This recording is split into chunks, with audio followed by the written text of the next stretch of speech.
FNAF movie, damn, this movie could have definitely benefited from an R rating.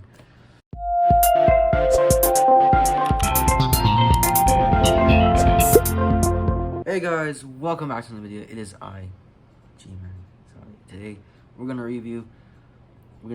do a movie review. I promised this a long time ago, but hey, we're gonna do a movie review called Five Nights at Freddy's. Five Nights at Freddy's. The movie, which came out like when? When did it came out? Like October 27th. Watched it Saturday, the day after that. Didn't watch it the day when it came out, but I did watch it on Saturday. And yes, this is the first time I'm doing a video showing my body and basically my face. Not really my face, because I don't want YouTube to restrict the comments of a 15, 14-year-old showing his face to do a movie review. So, doing this because why not, you know? But, you know, guys take the Spider-Man mask. It looks pretty mid, but like, hey, I look physically autistic with it on, but like, I really don't give a damn. So, the movie is basically what you call a movie made for the fans. This is not made for the general audiences.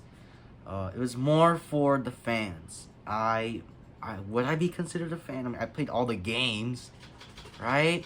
But did you read all the books, G-Man? Did you do everything? No. I only play the games from game 1 to Ruin. Not all of them, actually. I still missed like VR. That's the only one I haven't played. So I guess I'm a fan. I don't know. I don't know. But for the diehard FNAF fans, you are gonna absolutely love this movie. So please go watch it if you're an absolute FNAF fan, and maybe as a general audience too. I didn't understand the little Easter eggs, the little reference that they gave here and there. Also, I'm filming in the living room, so you know, it's kind of scared that someone's literally gonna come in. It's gonna be like, "Yo, what's it going?" You know? FNAF it definitely would have benefited from an R rating. There are a lot of scenes that are a little bit cheesy that people are gonna think, "Oh, that's kind of goofy." Like the animatronics. It's not scary. It's just surprising. I mean, I'm not scared of anything at this point. I mean, kids these days aren't even scared of anything at this point. The movie was great. In my opinion, I liked it. I loved it. I'm planning on rewatching it sometime. I already have Peacock. Not really Peacock, but it's on Peacock. So might as well just watch it at home instead of going to the theaters again. I did go with a couple of friends to watch it though. It's very nice, very fun. Let's do a spoiler-free review. All right, let's do a spoiler-free review. Okay, the visual effects were great. They were amazing, fantastic. The animatronics looked realistic. I would have never thought that I would see a movie in my day with a FNAF movie replicating the Foxy running scene. That was epic, by the way. The animatronics look amazing. They looked like actual animatronics. They were actual animatronics, right? They weren't just people in suits. They were actual robots, right? I don't know. Correct me if I'm wrong about that. I'm pretty dumb. I did not feel bored at all watching this movie. The movie is fast. It goes by fast. It is pretty fast-paced, not gonna lie. The movie could have definitely benefited a lot with an R rating, by the way. Definitely would have benefited from a lot. It would have definitely brought out some creativity with the kills, because there was a lot of creativity with the kills. Not gonna lie. The kills were amazing. They were nice. It's just they would have been a lot more cooler if they were rated R. But you kids get what you want, so you know. Hey, I'm a kid too, so whatever. I could see the movie without having the parent going with me. Yay! That's about it for spoiler-free. The acting was great. The acting was good. I like Matthew Lillard. He's great. Brought out that Stu Macker as Villain Afton, by the way. I'll get into that later. The girl, Abby. What's her name again? Abby? Abby was great. Abby was cool. I digged her storyline a bit, I guess. You know, she was... The actor's child did good. Whatever. The cop lady... Cop Lady, right? Yeah, Cop Lady did such a great job. You know, not gonna lie. I mean, could have definitely gone to the movie without Cop Lady, but hey, we got Cop Lady. You know, Cop Lady. Josh Hutcherson, which is Mike Schmidt. Mike Schmidt was very interesting. Not gonna lie. Um, William Afton was great. Very underutilized though. He was only there for like 4 minutes, bro. I was like, man, I need my William Afton. Where's the man behind the slaughter? I needed that. I needed that. But we know, whatever. I'll get into that later. The rest of the cast did great, I guess. You know, the side characters were cool. They were interesting, I guess. I mean, most of the other side characters are there for kills, which, I mean, that's what you expect with every horror slasher movie at this point. I mean, if we're gonna complain about that, then we might as well just complain for Halloween kills or Halloween ends or something like that. I don't know. I guess I don't know. I like the movie wasn't scary. The movie wasn't scary at all. It wasn't scary. The animatronics look great. The place, the settings, the music was great. I don't know this as a spoiler. Again, you know what? I'm just not saying anything because I don't want to spoil you guys the movie. But the music choice for the end credit scenes of this movie made me cry with joy. I was so happy. I was so happy when a certain song played in the credits. That brought out the nostalgia in me so hard, and I think it's gonna bring out the nostalgia for every single FNAF fan that's gonna be in the theater. My theater was packed, by the way, with FNAF fans. There was cheering for the cameos. I'll get into the cameos in the spoiler review. Not really a lot, but there was some. Cupcake was a menace. I'll get into the cupcake later. But yeah, that's it for spoiler review. Yay! It's a great movie, must watch. Watch it on theaters as soon as possible. All right. Now, this is spoiler review. Click out the video now if you don't want to see my stupid butt reviewing a movie using spoilers. Yeah, there you go. Click off the video if you don't want to see spoilers. Let's get over the negatives first, by the way. I just want to get those out of the way because there's quite a few. William Afton was very underutilized in this movie. He was barely in it. I understand the whole point of William Afton being barely in the movie, kind of a resemblance to the games, because in the games, William Afton's barely in it, and people still love him. And, you know, he's the man behind the slaughter. The only real presence that we have of William Afton in the games is FNAF 3, FNAF Pizzeria Simulator, and a boss battle and Security Breach. William Afton, I get that they're resembling the games. It's just I really love to see some Springtrap kills going on. I really like to see that. The whole point, really, I think, of William Afton in this movie is for him to just be there to get Springlocked. I feel that's why he was in there. Maybe, correct me if I'm wrong, because I would have enjoyed seeing some amazing, skadoodly, awesome kills of Springtrap. I would have loved to see him go ahead and kill some people and do that. That would have been awesome, you know? That would have been awesome. Going out, William Afton going Springtrap mode and killing everybody. Or Spring Bonnie, I don't know at this point. The fact that he said, I always come back before getting Springlocked, before putting on the helmet, kind of made me giggle a bit, because I was like, yeah.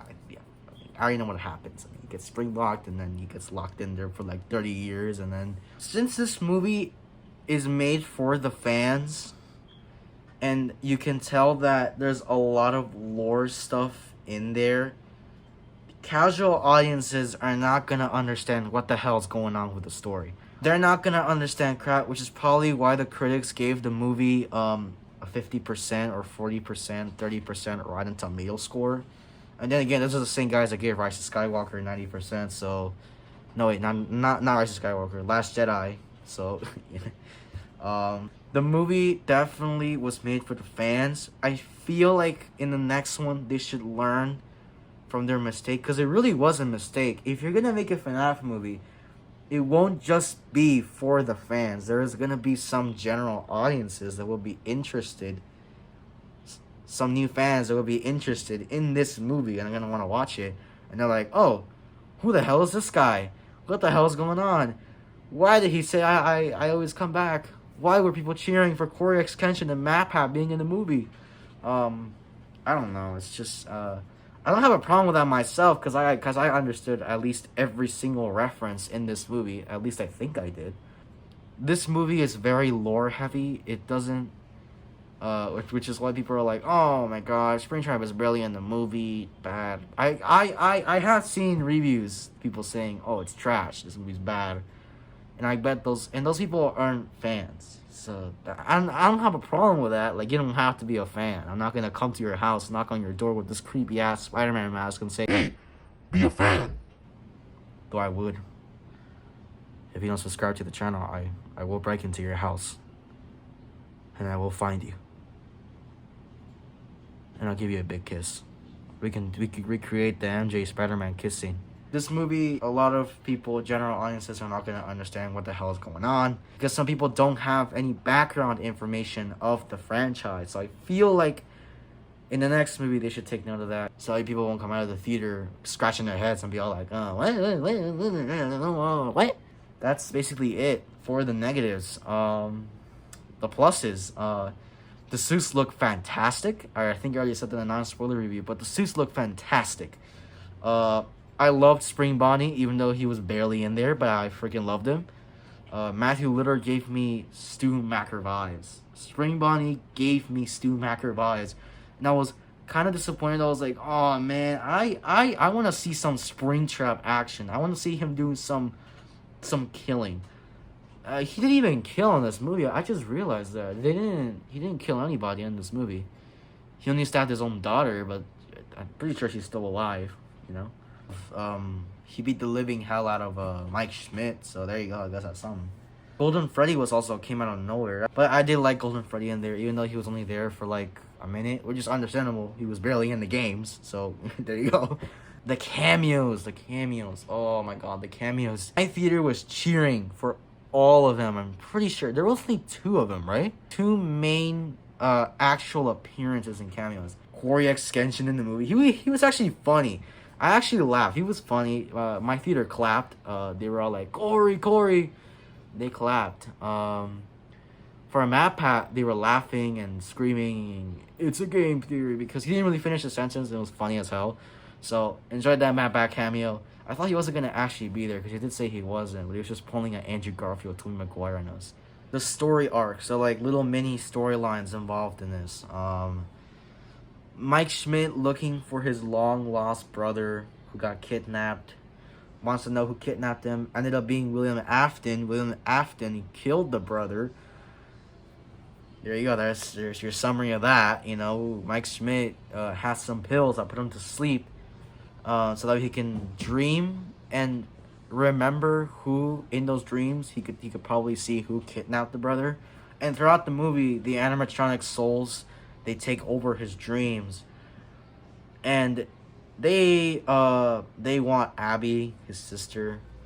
Yeah, the whole other arc though, the whole storyline though, with him also fighting for his sister to keep his sister like live together for the other creepy aunt that died later on in the movie. So there you go, there's that character. And then there's also like the group of people that that break into the pizzeria. They get hired by her so they can frame Mike Schmidt, and she could keep the daughter so she could get some money out of it, I guess. I don't know at this point. I don't really know. Kills were great. The spring lock failure, it was great, but it didn't feel painful. I feel like an R-rated cut would make the spring lock look better. Blood spewing, his eyes popping out with the mask, you know. William Afton basically controls the animatronics because he has like a little drawing that he puts on the wall with a picture of him holding the kid's hand, so they're tricking them that he's their like father or something. And then Abby, with the power of drawing skills, draws a picture of William Afton killing the kids so she could remind them how they got into this pizzeria and how they ended up being what they are. And then the animatronics get mad, and then they attack William Afton, and then the cupcake, the menace that cupcake is, bites William Afton. I'm guessing William Afton set the spring locks maybe by like his sweat. Maybe he just moved something wrong or something like that. I don't know. And it was interesting. It was very, very, very interesting how it all played out. And it felt good. My theater was cheering when that happened. And then like 5 seconds later it stopped. And then they started laughing again when he said, "I always come back." Because it was funny. And I thought it was funny. And the movie felt fast, but if you take away all that storyline with Mike Schmidt dreaming, looking for his brother, him fighting to keep his daughter in for his own, keep his daughter's custody, and take away the cop girl, take away everything, and just focus on Mike Schmidt surviving 5 nights at Freddy's, which he actually does survive 5 nights. Very interesting. I loved it. Nice little touch. I thought it was just gonna be like for 1 night. So luckily they made it 5 nights. Cool, by the way. Anyways, back to the topic. Delete all those stuff, and by the end of it, you just get 30 minutes of the whole movie. Delete everything of those, and you get 30 minutes, which I think is what upsets general audiences. Meanwhile, fans will absolutely not have a problem with it whatsoever because they understand that this movie is gonna have lore, and that you're gonna have to be scratching your head and figuring out how things work out, how it fits in. Meanwhile, general audiences aren't, because they don't play the games, and they probably never heard of FNAF.